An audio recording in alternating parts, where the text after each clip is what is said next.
মানবিক করিডোর নিয়ে উদ্বিগ্ন বিএনপি, সরকারের কাছে জানতে চাইবে আসলে এই বিষয়ে কি হয়েছে। বিএনপি সরকার গঠন করলে হিন্দুরা ভালো থাকবে বললেন মির্জা ফখরুল। শেখ হাসিনাকে দেশে ফিরিয়ে আনার আহ্বান।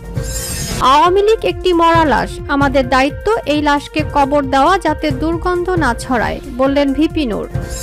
মেয়র হিসেবে ইশরাককে শপথ না পড়াতে আইনি নোটিশ। মাগুরায় শিশু ধর্ষণ ও হত্যা মামলায় আবারও নিরপরাধ দাবি হিটু শেখের, ভিন্ন কথা সাক্ষীদের। আসসালামু আলাইকুম দর্শক, আমাদের হাতে থাকা সর্বশেষ সংবাদে আপনাদের স্বাগত। এতক্ষণ শুনছিলেন সংবাদ শিরোনাম, এবারে থাকছে বিস্তারিত। মানবিক করিডোর নিয়ে উদ্বিগ্ন বিএনপি, সরকারের কাছে জানতে চাইবে এ বিষয়ে আসলে কি হয়েছে। জাতিসংঘের তত্ত্বাবধানে মিয়ানমারের রাখাইনে সহায়তা পাঠানোর জন্য মানবিক করিডোর স্থাপনে অন্তর্বর্তী সরকার নীতিগত সিদ্ধান্ত নিয়েছে মর্মে যে খবর প্রকাশিত হয়েছে তাতে খুব উদ্বিগ্ন বিএনপি। দলের স্থায়ী কমিটির সভায় এ উদ্বেগ প্রকাশ করা হয়।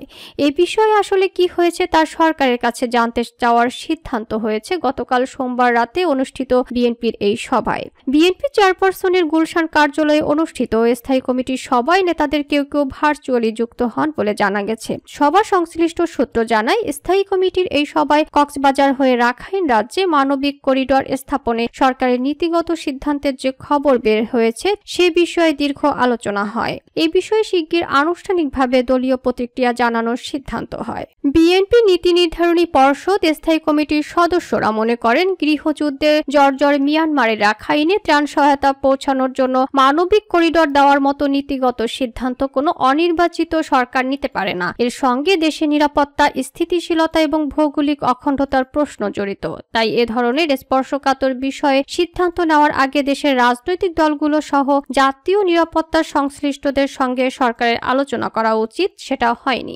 সংশ্লিষ্ট সূত্র জানায়, বৈঠকে সিদ্ধান্ত হয় এই ইস্যুতে সরকারকে চিঠি দেবে বিএনপি।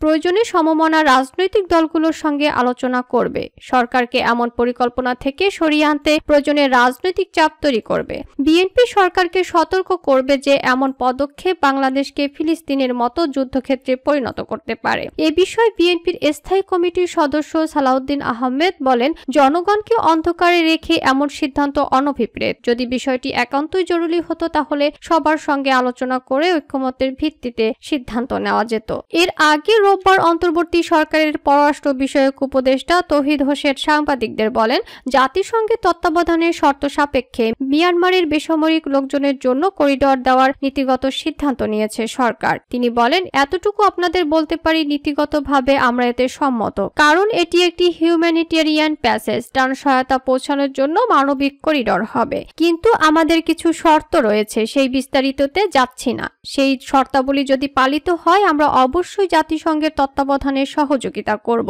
এ খবর প্রকাশের পরদিন গতকাল সন্ধ্যায় নিজ জেলা ঠাকুরগাঁয় দলীয় এক কর্মসূচিতে এ বিষয়ে প্রতিক্রিয়া জানান বিএনপির মহাসচিব মির্জা ফখরুল ইসলাম আলমগীর। তিনি বলেন, আজ একটা খবর দেখে চিন্তিত হলাম। বাংলাদেশের যে বৈদেশিক উপদেষ্টা তৌহিদ সাহেব বলেছেন, আরাকানদের সঙ্গে যোগাযোগের জন্য আমরা একটা হিউম্যানিটেরিয়ান প্যাসেজ, মানবিক একটা প্যাসেজ দিতে চাচ্ছি। অনেক কঠিন কথা, বোঝানো মুশকিল হচ্ছে। মির্জা ফখরুল ইসলাম মনে করেন, মিয়ানমারের রাখাইন রাজ্যে যোগাযোগের জন্য মানবিক করিডোর দেওয়ার বিষয়ে নীতিগত সিদ্ধান্ত নেওয়ার আগে সব রাজনৈতিক দলের সঙ্গে অন্তর্বর্তী সরকারের কথা বলে নেওয়া উচিত ছিল, কারণ এই সিদ্ধান্তের সঙ্গে দেশের স্বাধীনতা, সার্বভৌমত্ব এবং ভবিষ্যতে এই অঞ্চলের শান্তি শৃঙ্খলা, স্থিতিশীলতা জড়িত। অবশ্য প্রধান উপদেষ্টার প্রেস সচিব শফিকুল আলম বার্তা সংস্থা বাসসকে বলেন, আমরা স্পষ্টভাবে জানাতে চাই, সরকার তথাকথিত মানবিক করিডোর নিয়ে জাতিসংঘ বা অন্য কোনো সংস্থার সঙ্গে কোনো আলোচনা করেনি। তিনি বলেন, আমাদের অবস্থান হলো জাতিসংঘের নেতৃত্বে রাখাইনে যদি মানবিক সহায়তা প্রদান করা হয় তবে বাংলাদেশ লজিস্টিক সহায়তা দিতে আগ্রহী থাকবে। বিএনপি সরকার গঠন করলে হিন্দুরা ভালো থাকবে বললেন মির্জা ফখরুল। শেখ হাসিনাকে দেশে ফিরিয়ে আনার আহ্বান। বিএনপির মহাসচিব মির্জা ফখরুল ইসলাম আলমগীর বলেছেন, বিএনপি সরকার গঠন করতে পারলেই দেশের হিন্দুরা ভালো থাকবে। নির্ভরশীল ও নিরাপদ দলের নাম হলো বিএনপি। ফ্যাসিস্ট আওয়ামী লীগ সরকার দেশটাকে 15 বছর জাহান্নাম বানিয়েছিল। আল্লাহর রহমতে আমরা রক্ষা পেয়েছি। হাসিনা ডাইনি ছিলেন, ডাইনির হাত থেকে আমরা এখন মুক্ত, বললেন মির্জা ফখরুল। মির্জা ফখরুল বলেন, পাশের দেশ ভারতে বসে শেখ হাসিনার পক্ষ থেকে রাজনৈতিক কর্মকাণ্ড পরিচালিত হচ্ছে। তিনি যদি সত্যি রাজনীতি করে থাকেন তাহলে দেশের মানুষের সামনে এসে দাঁড়ান। আমরা মামলা মোকাবেলা করেছি, জেল খেটেছি, আইনজীবীদের সঙ্গে নিয়ে জামিন নিয়েছি। আপনিও দেশে আসুন, মামলা মোকাবেলা করুন। আপনি যদি এতই জনপ্রিয় হন তাহলে পালিয়ে গেলেন কেন?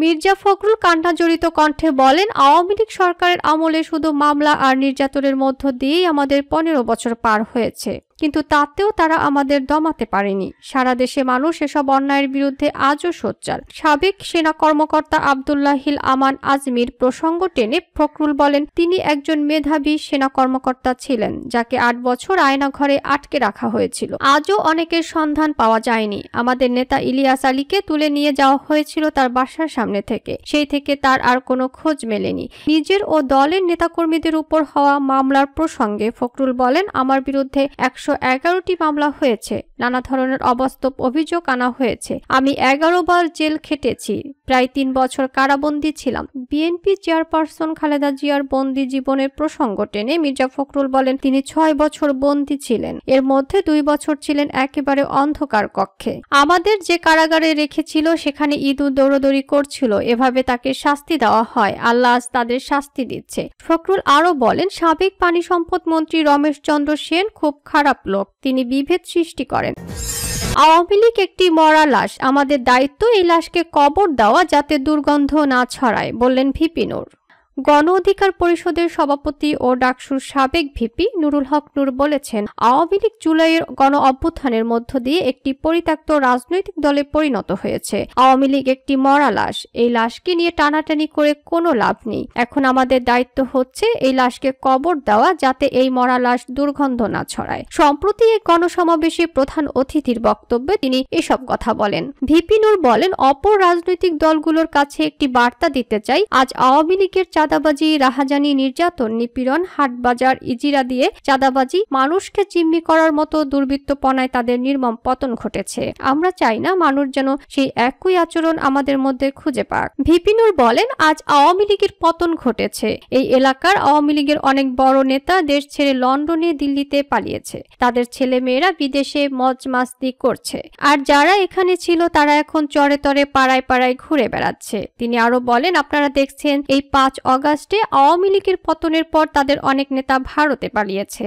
আমরা অনেকদিন ধরেই বলে আসছিলাম আওয়ামী লীগ ভারতীয় তাবেদার একটি রাজনৈতিক দল, যারা ভারতের এজেন্ডা বাস্তবায়ন করে। এখন সেই প্রমাণ আপনারা নিজেরাই দেখতে পাচ্ছেন। আজকে ভারত পাকিস্তান যুদ্ধ পরিস্থিতি এবং চীনের সঙ্গে চলমান সংকটের মধ্য দিয়ে বাংলাদেশকেও অস্থির করতে ভারতের নানা ষড়যন্ত্র চলছে, যেখানে আওয়ামী লীগকে হাতিয়ার হিসেবে ব্যবহার করা হচ্ছে, বললেন ভিপি নূর। ভিপি নূর আরো বলেন, গ্রামগঞ্জ, পাড়া মহল্লার সকল নাগরিক ও রাজনৈতিক দলকে বলবো আওয়ামী লীগের দুর্বৃত্তদের বিরুদ্ধে ঐক্যবদ্ধভাবে প্রতিহত হন। তবে তিনি সতর্ক করে বলেন, এদেশে আওয়ামী লীগ ও বিএনপি দুটি বৃহৎ রাজনৈতিক দল ছিল। অনেক সাধারণ মানুষ যারা আওয়ামী লীগ সমর্থন করতেন কিংবা করতেন, কিন্তু তারা এসব অপকর্মের সঙ্গে জড়িত ছিলেন না। তাদের কোনোভাবে হয়রানি করা যাবে না, তাদের উপর কেউ জুলুম করবেন না। তবে যারা এলাকায় দখলদারি, চাঁদাবাজি, ভিন্ন মতের উপর হামলা ও মামলা করেছে তাদের প্রশ্নে কোনো রকম ছাড় দেওয়া হবে না, বলেন ভিপি নূর। ভিপি নূর আরো বলেন, আওয়ামী লীগের বাংলায় কোনো রাজনৈতিক ঠিকানা থাকবে না, এই বাংলায় হবে না আওয়ামী লীগের ঠিকানা, এই স্লোগানের আজকের সমাবেশ মুখরিত। তিনি বলেন, এই সরকার সকল রাজনৈতিক দলের সমর্থিত একটি সরকার। এই সরকারের কোনো বিরোধী দল নেই, আমরা কেউ সরকার বিরোধী নই। আমরা সবাই মিলে রাষ্ট্র সংস্কার ও জনগণের আকাঙ্ক্ষা বাস্তবায়ন করছি। বারবার আলোচনায় বসে আমরা আহ্বান জানিয়েছি আওয়ামী লীগ ও তার অঙ্গ সংগঠন ছাত্রলীগ, যুবলীগকে সন্ত্রাসী ও গণহত্যাকারী সংগঠন হিসেবে নিষিদ্ধ করতে। ছাত্রলীগ ইতিমধ্যে নিষিদ্ধ হয়েছে, আমরা আশা করি খুব দ্রুত আওয়ামী লীগ ও যুবলীগকেও নিষিদ্ধ করা হবে, বললেন ভিপি নূর। মেয়র হিসেবে ইশরাককে শপথ না পড়াতে আইনি নোটিশ। বিএনপি নেতা ইশরাক হোসেনকে মেয়র হিসেবে গেজেট প্রকাশ এবং শপথ পড়ানো থেকে বিরত থাকতে সংশ্লিষ্টদের আইনি নোটিশ পাঠিয়েছেন সুপ্রিম কোর্টের আইনজীবী মোহাম্মদ মনিরুজ্জামান। সোমবার 28 এপ্রিল মোহাম্মদ মনিরুজ্জামান সাংবাদিকদের কথা জানান। তিনি বলেন, গত রোববার 27 এপ্রিল বিকালে আইনি নোটিশ পাঠানো হয়েছিল, কিন্তু এরই মধ্যে রোববার রাতে নির্বাচন কমিশন ইশরাক হোসেনকে মেয়র ঘোষণা করে সংশোধনী গেজেট প্রকাশ করেছে। তিনি জানান, দুই বাসিন্দার পক্ষে রোববার নোটিশ পাঠানো হয়েছিল, কিন্তু একই দিন রাতে নির্বাচন কমিশন গেজেট প্রকাশ করে। এখন পরবর্তী পদক্ষেপ কি হবে তা নোটিশ দাতাদের সঙ্গে পরামর্শ করে সিদ্ধান্ত নেওয়া হবে। আইনজীবী মনিরুজ্জামান বলেন, যথাযথ প্রক্রিয়া অনুসরণ না করে দ্রুততার সঙ্গে এই রায় দেওয়া হয়েছে। আমরা ধারণা করেছিলাম নির্বাচন কমিশন ইসি ট্রাইব্যুনালের রায় চ্যালেঞ্জ করবে, কিন্তু তা করা হয়নি। বরং আইন উপদেষ্টার মন্তব্য অনুযায়ী আইন মন্ত্রণালয়ের মতামত না নিয়ে সংশোধনী গেজেট প্রকাশ করা হয়েছে।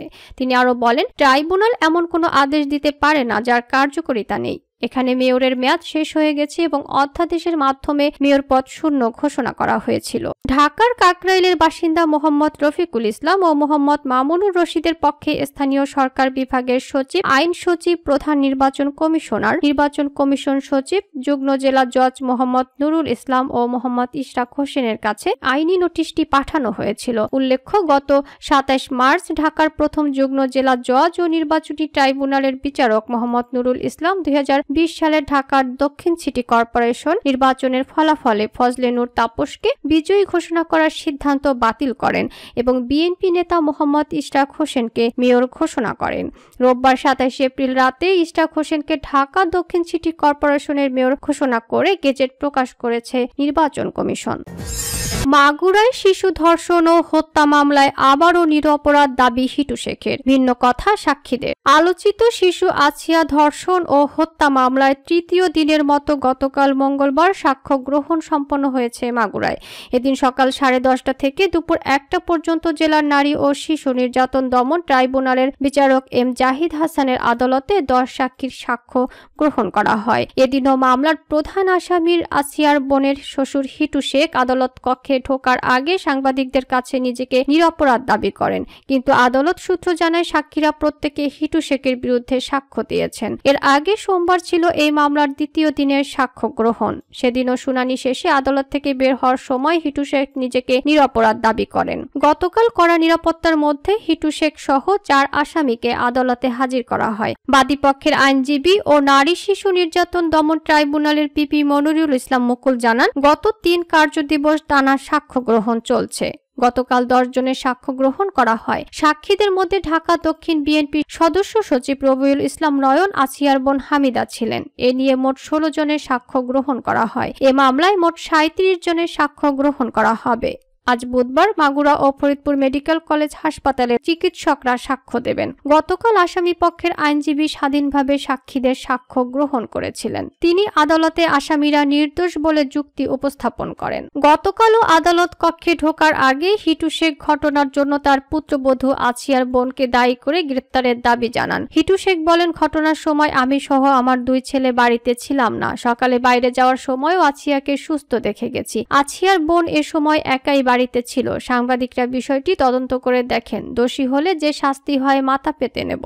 বোনের বাড়ি বেড়াতে এসে 6 মার্চ রাতে মাগুরা সদরে নিজনান্দুয়ালি গ্রামে বোনের শ্বশুর হিটু শেখের ধর্ষণের শিকার হয় 8 বছরের শিশু আছিয়া।